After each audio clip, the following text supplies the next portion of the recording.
Welcome to Coachable Wealth, where we blend the worlds of sports and finance to bring you strategies as you navigate your wealth building journey. John, Cody, and Sean are here to help you elevate your financial advisor relationship to meet your long-term goals. Now let's get to it. Into the Pro Bowl a little bit. Pro Bowl's always, I don't know, kind of blah, but I like that they threw in some of those skills challenges. I think there was a little piece of it I caught. It was the quarterback challenge. And then also they had some of the offensive linemen. I saw Jason Kelsey and some of the other linemen in the NFL.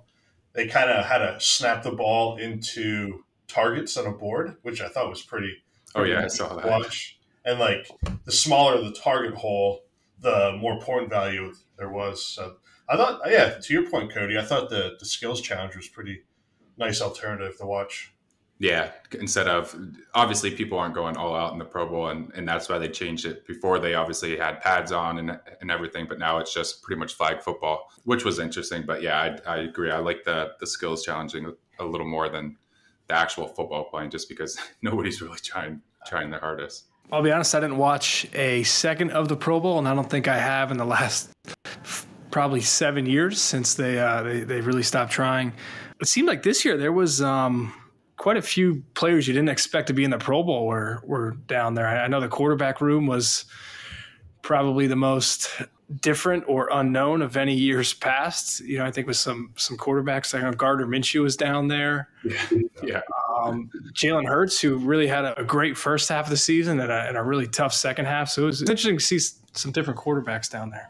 Yeah, I was wondering why so many quarterbacks backed out, because it's not like they have a injury concern because they're not tackling or anything. Yeah, I can remember watching that back in the day with Peyton Manning and Tom Brady going at it at those competitions. And they're always, some of those videos always pop back up. They're always fun to watch. Yeah.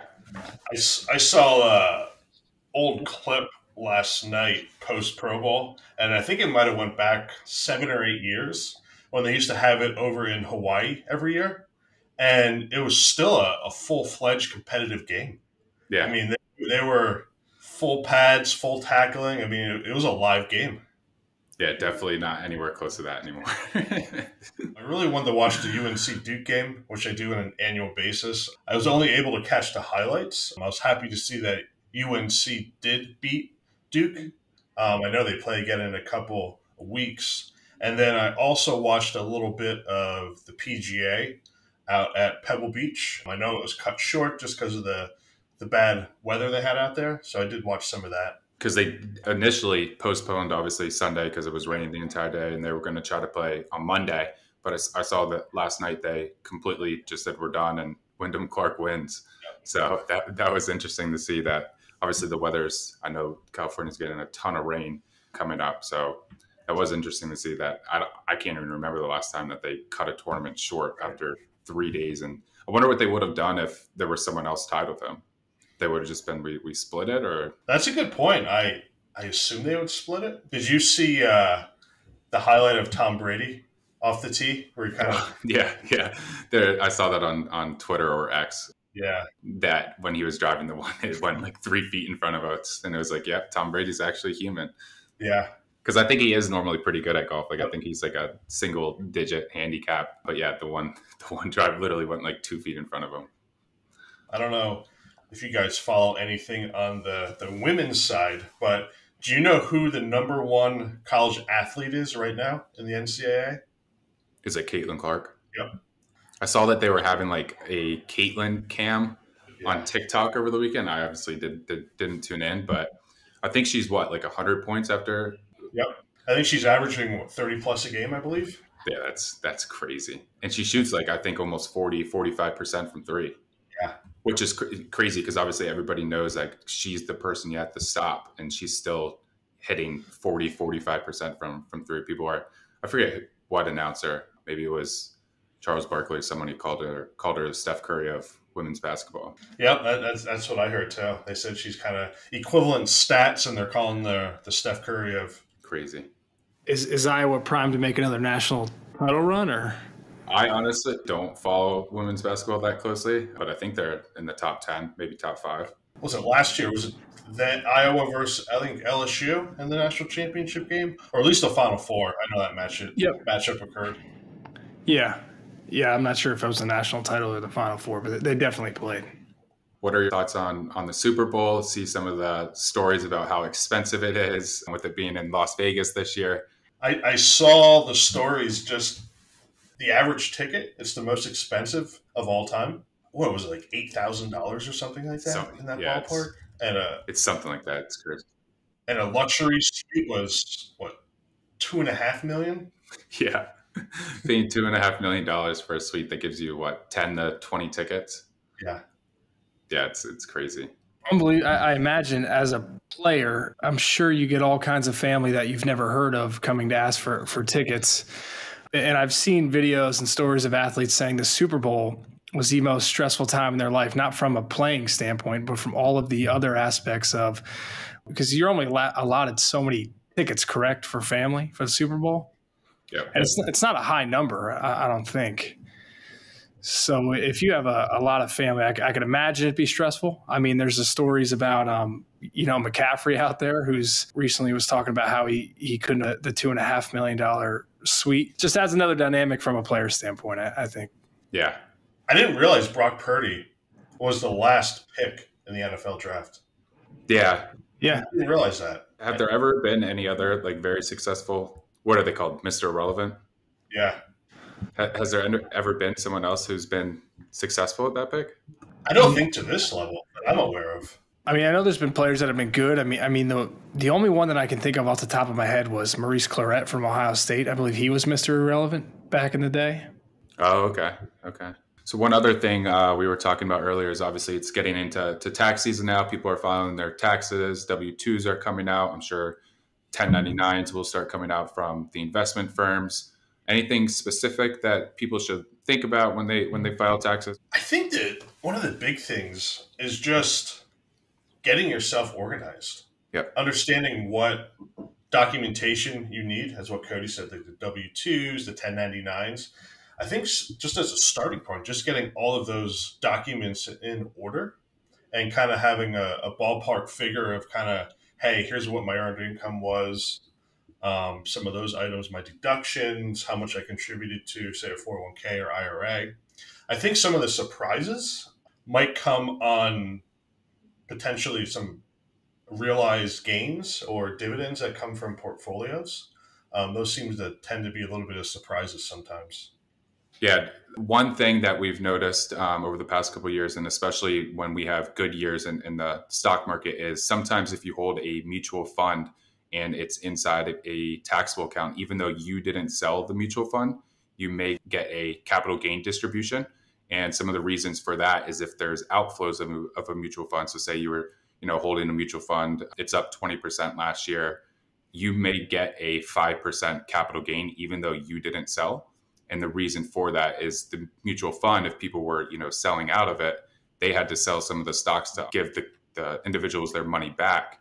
And you may get hit with a capital gain, which normally happens in strong years in the stock markets, 2020, 2021, and potentially last year in 2023. That may be something that some clients potentially weren't aware of if they had mutual funds in a taxable account. Cody, and are those limited to a certain time of year? Normally, they come out in December. Yeah, so normally the mutual fund distributions, whether it's capital gains or maybe a larger dividend, come out in December. And you can try to get ahead of it if you know the exact mutual fund that you have. Normally, they give some estimates beforehand. So working with your advisor, if you do have a taxable mutual fund, and seeing if there's a good opportunity to rebalance out of that so you're not hit with that capital gain. Because if you're in the high tax bracket, you say you get a capital gain distribution of $10,000, $20,000 and you didn't actually sell your fund, seeing that capital gain is not going to be a happy surprise when you go to file your taxes. Cody, is there any way or anything that as an advisor you can do to help mitigate those? I know you said become aware of kind of when those distributions are going to hit. I know you can kind of go back to previous, quarters and look what those distributions were. But is there anything from like a product standpoint that we could do to mitigate those? One of the major things would be using ETFs instead of mutual funds. So The only way you're going to get a capital gain on a ETF is if you actually sell it. So you will have control of when those taxes are raised, whether it's in a year where your income's a lot lower, or if you potentially have any losses. So if you have any capital losses that you can offset some of the gains. Say you had your account at a mutual fund provider and you have a couple $100,000 in there, and they have a 5% capital gain distribution. As I said, that may be $10,000, $20,000 that you weren't expecting. But there may be some opportunities outside of that one individual fund to take some losses, realize that loss to offset those gains, and still not, miss any time the market, just rebalance into another fund. Yeah, John. And going along with what you said about being prepared, I mean, there are so many stories, we hear it, I'm sure you hear all the time on the planning side of people just not being organized with their taxes and, having things all over the place.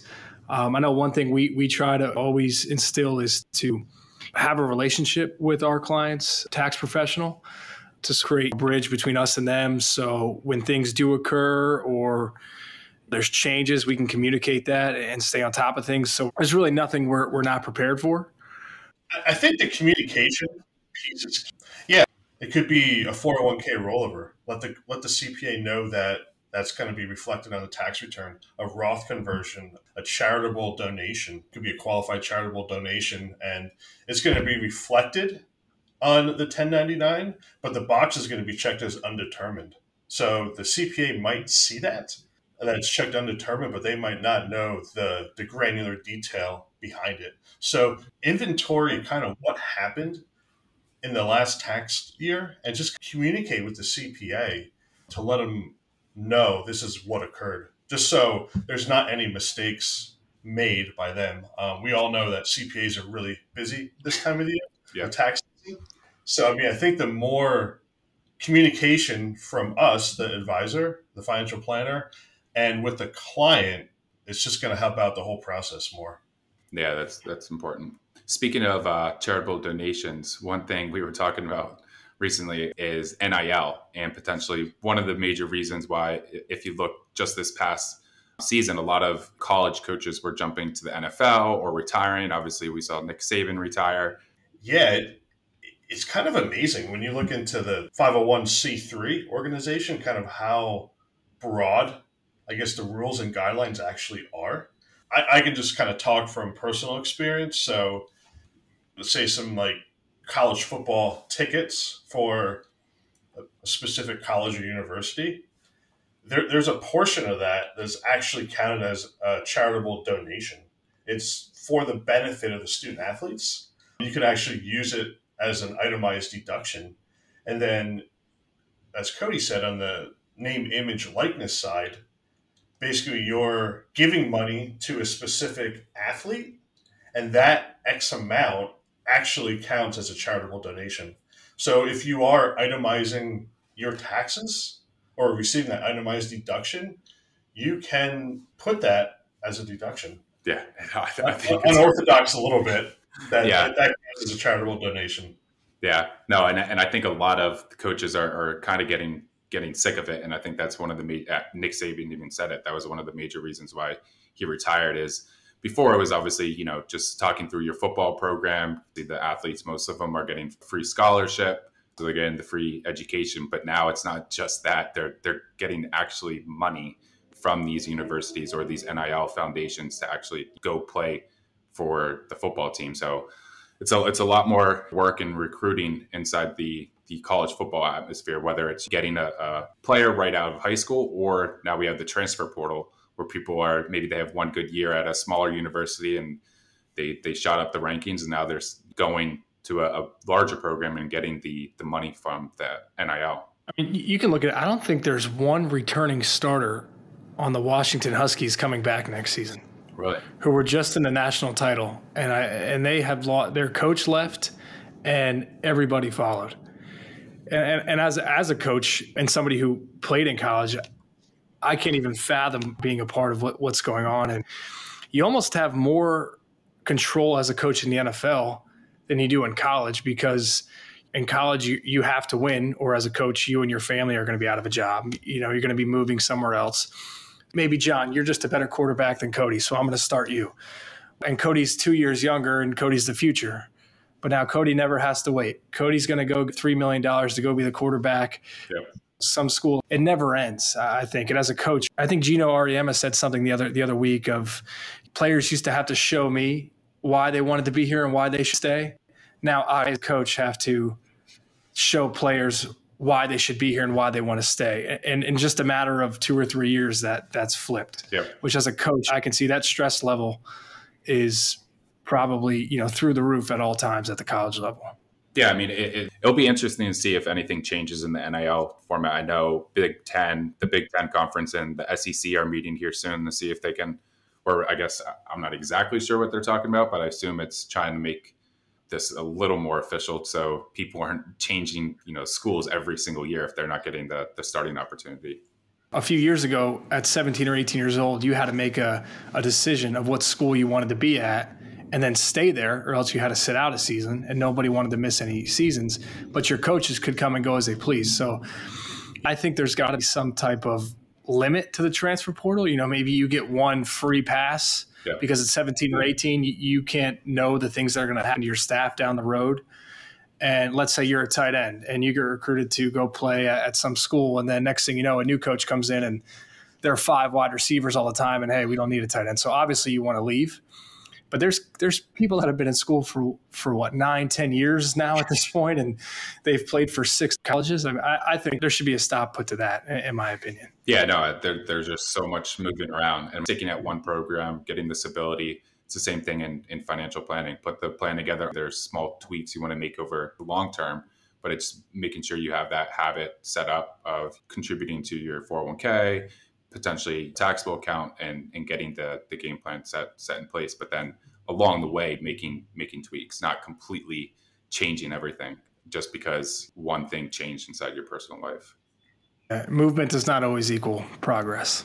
Good point. The overall major college athletic, mainly college football landscape is probably not trending for the better. And as Cody said, I mean, there are real life examples. I mean, Nick Saban retiring. The rumors are that he just didn't like where the trajectory of college football is headed. Hey, I'm going to retire. The head coach of Boston College leaving as a head coach to become a defensive coordinator at Green Bay Packers. Yep. Now, I mean, it's not a bad lateral move, but it's just examples. I mean, I think Chip Kelly, too, they're saying that you might want to get out of UCLA as a head coach and become an offensive coordinator in the NFL. Just basically for better wellness and quality of life. Yep. And I know Sean talked about it. Like, the recruiting is all year round now. You're recruiting new players and you're also recruiting your current athletes of your team just to keep them for the upcoming season. And I think it's become so stressful. And the coaches really aren't coaching football anymore. They're just year-round recruiters. And I don't think that's where they want to head. And I think what Cody said, too, is like the Big Ten and SEC are forming an alliance to potentially try to not change the whole landscape, but tweak it for the better. So I think that will have some big impacts going forward here, hopefully. And I also saw some talks about maybe potentially doing like a CBA, a collective bargaining agreement, just kind of benefit the athletes a little more and make some more sense of kind of what's going on in the current college landscape. Yeah, it'll be interesting to see what comes out of that. I know last week we had the big Fed decision came out saying that they're leaving interest rates the way that they are. And we saw a little bit of movement in the bond market potentially. They also said that based on where everything's going right now, it's too early to say that they're going to cut in March, which a lot of people expected them to do. So we saw a little rise on the interest rate environment. But hopefully inflation continues to come down. The economy is still very strong. That was another reason why they mentioned that they're not cutting interest rates, is we added another 353,000 jobs last month, which was way above expectations. The unemployment rate actually went down from 3.8 to 3.7%, which is showing that the economy is still very strong. Inflation is still a little higher than where they want. So it'll be interesting to see what the numbers are over the next couple of months before their next decision on if they cut interest rates or not. I know this week's another fairly big week for earnings. I know last week was kind of the key week for especially tech earnings. Yep. I think the interest rate just discussion, I think everyone's so used to interest rates being, close to zero. And I mean, you go back, 10, 20, 30 years, 5%, 5.25% rate is low. There's really nothing wrong with it. Yeah. But in this environment, everyone's like, oh my God, it's so high. Yep. It's almost interesting. Like if they don't cut, what happens if they just keep the rates where they are? Yeah. Yeah. It'll be interesting to see how the economy responds to that. At least now, if, hopefully we don't have a recession or any downturn in the economy. But if we do, now that the interest rates are higher, the Fed at least has a tool to hopefully spur the economy. Where when interest rates were zero before, if we did have a slowdown in the economy, the Fed really had nowhere to go.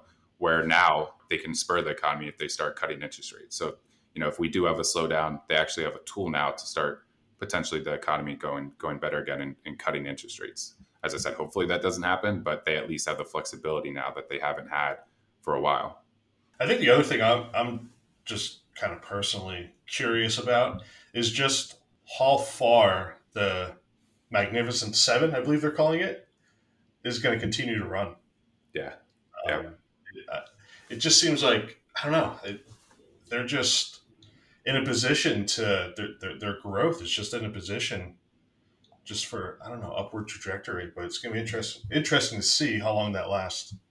Yeah, I saw Meta added the most market cap in a single day last week. It added over $200 billion to the market cap after their earnings because their earnings were so good, which is, as I said, the largest ever for a single stock. They added $200 billion in market cap value in a single day. So yeah, it'll be interesting to see, as you said, John, with still major earnings coming out over the next couple of weeks, how those earnings look compared to the analyst expectations. And then hopefully we continue to have a good run in the stock market. I know Mark Zuckerberg got a nice positive impact from the Meta stock. Yeah. Like I saw it's getting $700 million of dividend payout. Oh yeah, because they announced dividends for the first time. So yeah, I think he's getting $700 million in dividends every year going forward, just based on how much stock he owns. Obviously, we have the Super Bowl coming up here. Do you guys have what are your predictions for who's going to win? Who do you want to win? I'm rooting for the 49ers. I think I do think they're going to win. I think, like I said in previous episodes, they have the best coach in the NFL. And a team that can run the ball like they can, I think, always ends up controlling the clock, dominating the line of scrimmage, and winning, and can kind of keep Mahomes at bay a little bit. And I think that 49ers have a great defense, and they're going to come up with something to contain Mahomes.